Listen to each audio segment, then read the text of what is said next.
هيدا الفيديو حيكون كتير مهم لأي شخص عنده عقار أو شقة أو بيملك شيء. يا جماعة الخير، مثل ما هو معروف بلبنان، أغلب العقارات عليها إشارات وعليها مشاكل. لذلك إذا واحد بده يبيع عقار أو شيء ما حيتصدم بهاي الشغلة، أو بده يبيع شقته.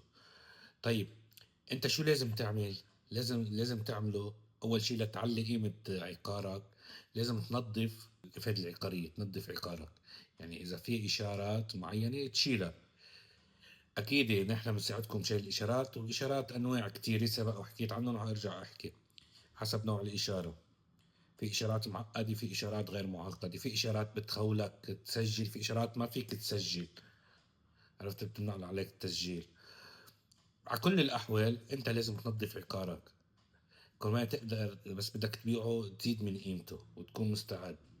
وأكيد أي حدا عنده عقار حابب يبيعه في يتواصل معنا لنساعده، أكيد بشكل مجاني، وبنعرض له العقار تبعه. يا جماعة الخير، بس خلي أفهمكم شغلة. الريل استيت هو مش بس واحد يدل شخص تاني على العقاري، مش بس مجرد وساطة.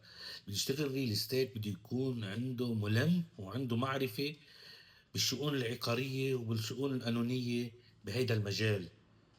عرفتوا علي كيف؟ يعني مش واحد اجى دل له في شقة هون بيطلع لنا صار بيطلع له 2.5%. هذا مش شغل ريل استيت. الواحد لازم يكون ملم بهيدي القضايا، لازم يعرف يقول للي بده يشتري، وينصح للي بده بيبيع، يقول له هيك هيك هيك افضل.